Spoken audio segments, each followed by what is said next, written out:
I figure out a way to cut down on the give and take. I'll give, you take. I'm not saying there's cause for alarm, but I would like to get a little constructive hysteria going.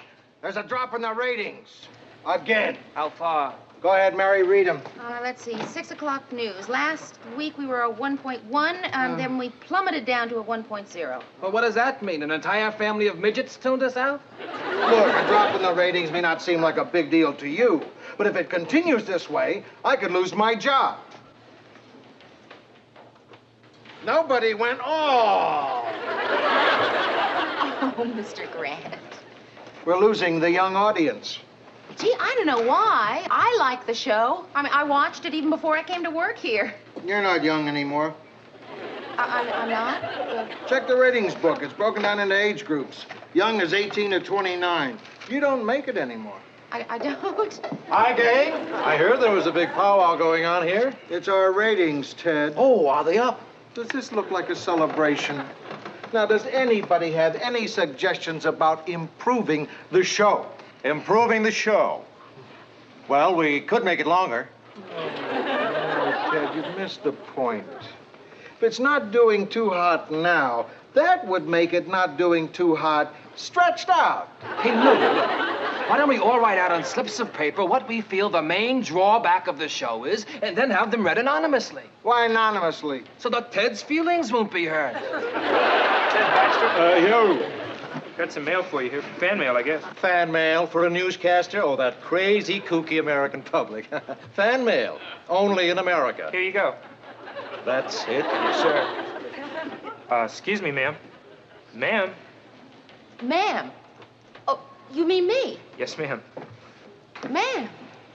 This kid, well, no, he wasn't even a kid. He must have been 21 or 22 years old. He comes over to me, and he calls me ma'am.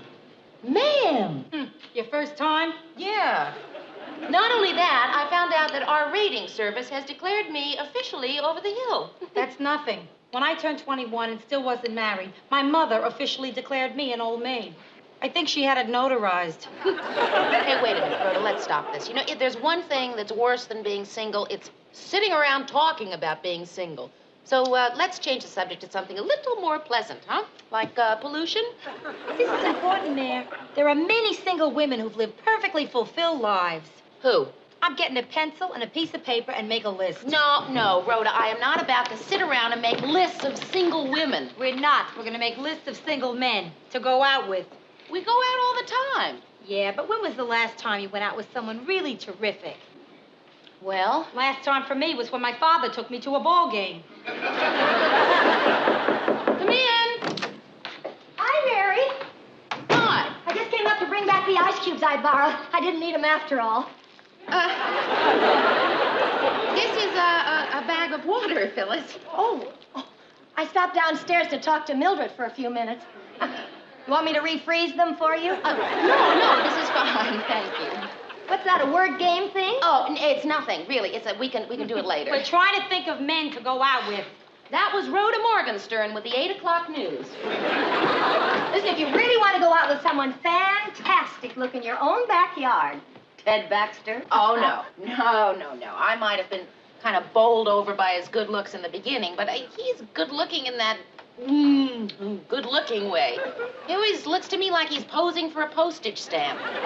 First impressions can really be so wrong. Like Lars and me. Did I ever tell you? When I first met him? No, I don't think so. When I first met him. Oh, this sounds ridiculous. Oh, I know you're going to think I'm insane. When I first met Lars, I used to think he was boring.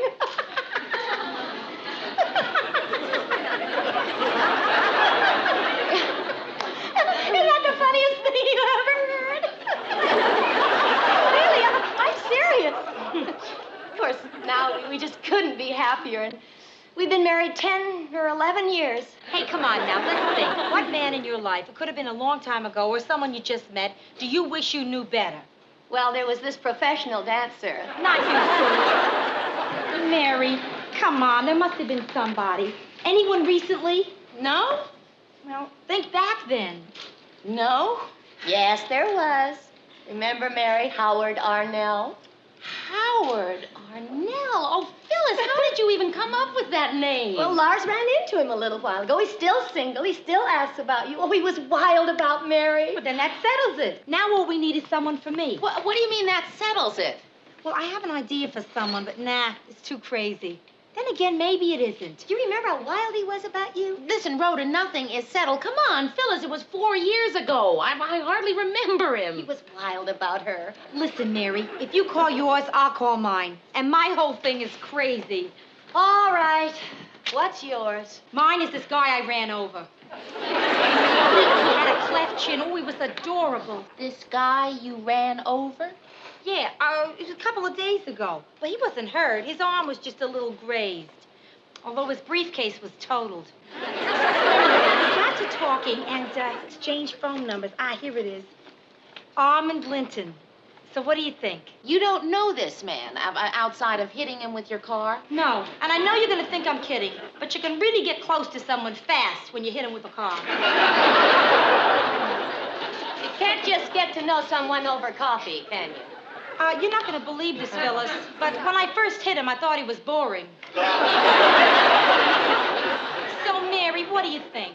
Look, we're not doing a thing tomorrow night. Let's call Howard and Armand. What do I think? You want to call up a man you hit with your car, and I'm supposed to call up someone I hardly remember? There's not much to think about. I'm not going to do it. Oh, good. Bess is having her first pajama party tomorrow night, and you can come down and help. We're having 19 of her little friends over. You can even come early and help blow up the air mattresses. Well, actually, Phyllis, I didn't say that I was definitely not going to call Howard, but, you know, if I don't, then I'd be glad to come and help you blow up the 18 air mattresses. 19. Yeah. Oh, and I won't be there. My mother's going to take care of the kids. Lars and I, we're going to spend the night in a hotel. Right here. Right here. Howard Arnell. Now, come on, Mary. We both said we have nothing to do tomorrow night. Oh, Rhoda. 19 little friends. Oh. 19 air mattresses. All right. We'll make it for drinks, not dinner, okay? Good. It'll be a little easier that way. What'll I tell him, 8:30? Perfect. Hello, Howard? Well, you'll never guess who this is. Well, that's uncanny. I mean, it's been 4 years. Oh, is that right? 4 years, 3 months, and 2 weeks. Yeah, you're right, Howard. There is a lot to talk about. Actually, that's why I'm calling. I'm going to have a little gathering at my house tomorrow night about 8:30, and I wondered if you could come. Oh, good. The address is 119 North Weatherly. Right. So, I'll see you then. What? Well, oh, Howard, it's sweet of you to offer, but, no, I have enough chairs. No, glasses aren't any problem either. So. Well, listen, Howard, I've got to get off the phone. I have something in the stove. What?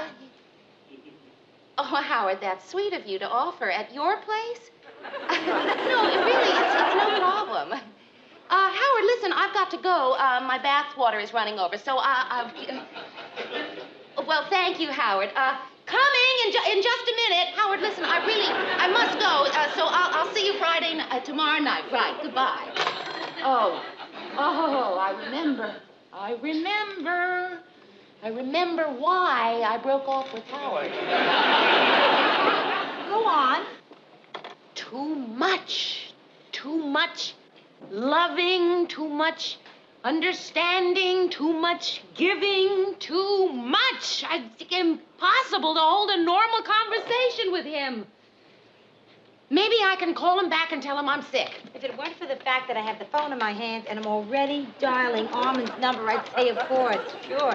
But under the circumstances, call off a cleft chin. Hello, Armand? Armand, this is Rhoda Morgenstern. Yeah, you remember me. We met when you were under my car. Oh, yes, right. That's me. Listen, I thought I'd give you a buzz and see how you and your arm are getting along. Yeah. Oh, I'm so glad to hear that. Listen, Armand, while I have you on the phone, tomorrow night a friend of mine is having some people over, and I wondered if you'd care to drop by, just so I can take a look at the patient. Oh, great. Oh, I'm so glad. Oh, it's 119 North Weatherly. Right. What? Oh, of course. Lovely. Yes. See you then, Armand. Bye. Am I smiling, Mary? Yeah? Was I smiling when I talked to him? Well, sure. Good. Because if I'm smiling now, that means I can smile anytime. I can even smile tomorrow night when you and I have our little fivesome. Our little fivesome? That's right. Armand is bringing his wife.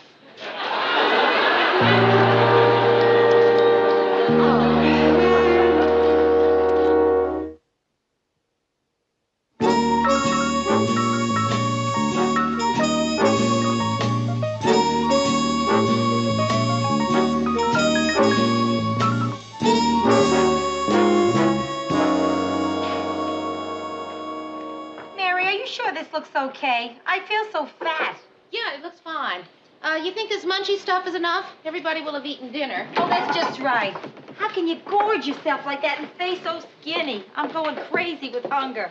Well, eat something. I can't. I gotta lose 10 pounds by 8:30. This dress is all wrong, Mayor. I wonder if I should have worn my pantsuit. Maybe I should call my date, see what his wife's wearing.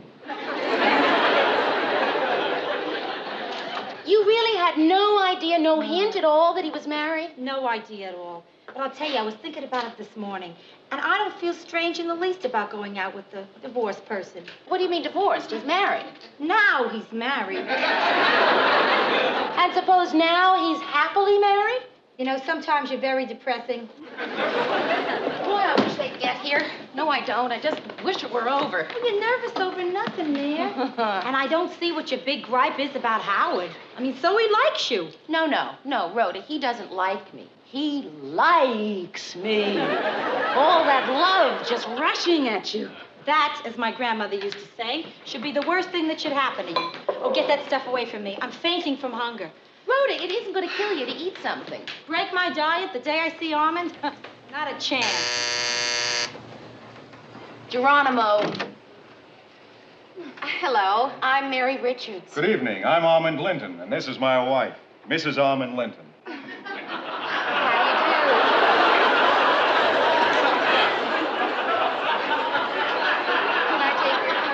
you very much. Oh, just call me Nancy. He loves to call me Mrs. Armand Linton. We've only been married for 3 weeks.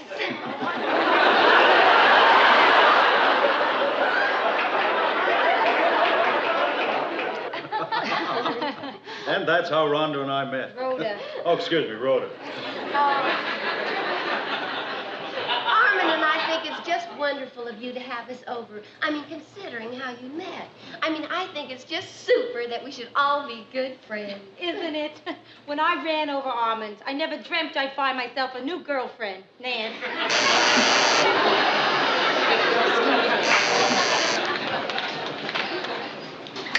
Gotcha! Oh! Howard? Yeah, I just had to get that on film after all these years. Oh, man. Oh, Mary. Oh, Howard. I can't believe it. Mary Richards! Yes. It's so good to see you, Howard. Well, would you like to come in? Just try to stop me. Must be kidding. After all these years, do I want to come in? Boy, oh boy, is she wonderful. Allow me to introduce myself. I'm another person in the room. Rhoda Morgenstern. Oh, how would I know? How do you do? And this is my date, Mr. and Mrs. Armand. Excuse me, I strained my arm. Can I get you a drink? Oh, sure, Mary. The usual. The usual? Yeah. Scotch and... Scotch and soda. Yeah, I knew you'd remember. Oh, Mary, I just can't get over how you look. Terrific. A1 terrific. Isn't that little gal there the most gorgeous thing on the earth? Isn't she? Oh, I'm supposed to answer that. Oh, yeah, sure. She certainly is, A1 terrific. Yeah. Howard, that's very nice of you to say, but really... Oh, no. Come on. Who's more gorgeous than you? Oh, Howard. No. Name one person. Lots of people. Who? Well, there's... Her. Well, after all, beauty is in the eye of the beholder, right? I mean, Mary is great looking and Nancy's gorgeous. Rhoda's nice looking, too. Yeah. Hey, guess how long it's been since Mary and I saw each other? No, come on, just take a pot shot. Howard, they're not interested in guessing how long it's been. Oh, well, all right. I'll tell you. The last time I saw Mary was the 4th of July, 1966. Oh, and you remember it because it was Independence Day. No, because it's the last time I saw Mary.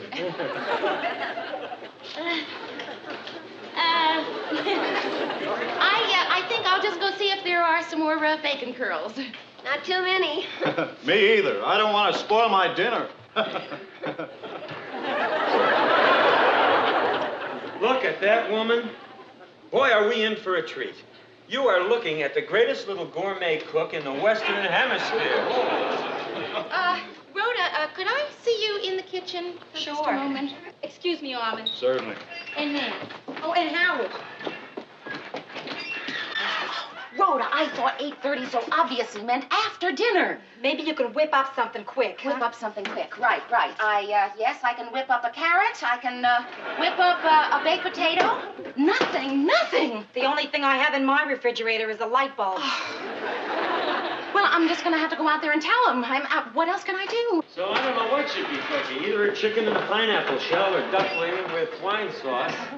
Listen, everybody, on the subject of the duck in the wine sauce, there's been a kind of an interesting situation, and the situation is that you thought that this was for dinner, and of all things, it's not. Oh, you're saying this isn't for dinner? Well, no, I'm not saying that. Yes, that's what I'm saying. Well, it really doesn't matter. I mean, it really doesn't matter because... Well, because we've eaten. We had a late lunch before we came here. Seriously. Yeah, seriously, we did, right before. And also, I had a very big breakfast. We're stuffed. Well, if you're sure. Oh, yeah, really. Say, this is such a nice apartment. Don't you think this is a nice apartment, Nancy? Oh, I certainly do. It's really pleasant. Incidentally, are there any more of those, Bacon curls? Yeah. No. How about a carrot? Thank you. You know, Mare, I just can't get over how you look. I mean, you are really something, Mare. Most gals, look their best when they're in their 20s, but this little gal here, I'm telling you, Mary, the older you get, the sexier you look. Howard. Hey, I've got an idea for posterity. Yeah, that's a good idea. Pictures. Who knows when Nance and I'll see each other again. Howard, you really want to do that now? Oh, no, we can wait till after dinner. Isn't that funny? Why do I think we're going to have dinner? Hey, I've got a good idea, Howard. Well, why don't you take some pictures of us all? Oh, okay. Oh, come here. Help me out here, Armand. I'm dying to get a couple of Mare and I together, Well, I'm not sure I know about this kind of camera. What's to know? You just push the button there. Well, okay. Oh, God. I'm terribly sorry. It's really all my fault. No, it's all right. I don't know how to apologize. No, it's all right. It's just the pictures I took of the total eclipse of the sun. Mary, I think we'd better be going. We both want to thank you for a lovely evening, and the bacon curls were delicious. I'll get your coats. Well, I have to get up early in the morning anyway. I'm playing golf. It's snowing. Oh, well, I'm not that good. Good night. We enjoyed it. Have to do it again. Yeah, assuredly. Oh, thank you. Thank you, Mary. Good night. Delightful. Good night. The next total eclipse in Minneapolis is in 2099. No kidding. Yeah. Well, of course, there's a partial in 1979. That's only 9 years. Excuse me, please. I'm going into the kitchen, and I'm not coming out until I find something edible. Mary, you're not tired or anything? Well, I am a little. It's been a kind of a long evening. Yes, and I know what you've been thinking all evening, too. Oh, no, I haven't. Yes, you have. You've been thinking what I've been thinking. How great we are together. That's it, isn't it? Well, no, not exactly. Well, no, not exactly, no. I mean, what, do you want me to say what exactly is? Well, I mean, you want me to say the words? I'll say the words. Marriage. There, I said the words. Look, I'm not surprised at this, Mary. You're a woman. You have a right to expect something to come of this. No, Howard, I don't think I have that right. Yes, you do. Oh, Mary, you're so great. You're so great, you'll probably understand this. Mary, I can't marry you. You can't? Well, Howard, I understand. I really do. See, I gotta have my freedom. I gotta. See, the way things are now, Mary, I'm free just to pick up and go whenever I please, wherever I please. I mean, the sky's the limit. I get the desire to jet up to Duluth. One phone call. That's it. I get the urge maybe to spend a weekend in St. Paul. That's done. See, I can't be tied down. You do understand, don't you? Oh, Howard, I really do. I understand. No, I don't think you do understand. Yes, I do. See, I'd just be hurt, and you're saving me from all that hurt. I mean, wow, I never knew anyone who saved me from so much hurt. I better go. Even the sound of your voice makes me crazy. If you say one more word, you'll make me change my mind. Where's my coat? Mary Richards. Little Mary Richards. Say, Mary, you know something? I'd like to have something of yours, you know, to remember tonight. Oh, no, come on, that's too nice. Here, let me pay you for it. Oh, no, Howard, really, it's broken. I mean, it needs flint and it leaks fluid. Come on, tell me, insist. 10, 20, 28. Howard, please, just take it. Well, thanks, Mary. Mary, no goodbyes, huh? Right. Goodbye, Mary. Goodbye. Goodbye.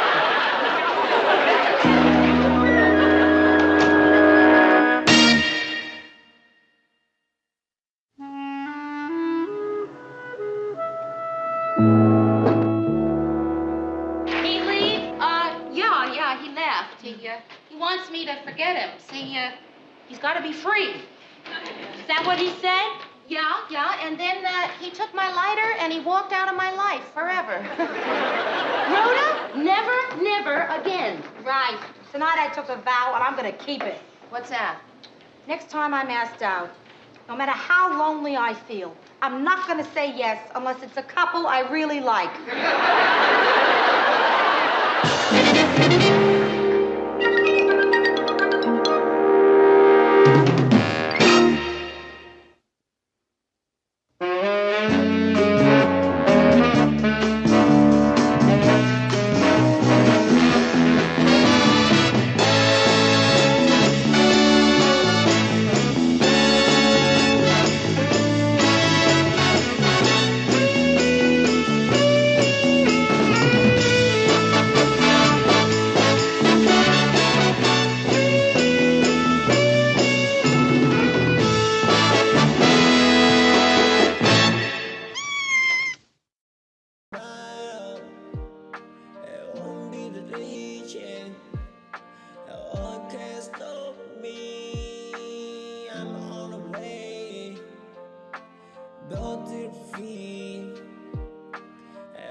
in the shine by a tree. I make it to doubt, I wanna wait one. We ain't in the shack, ain't in the same.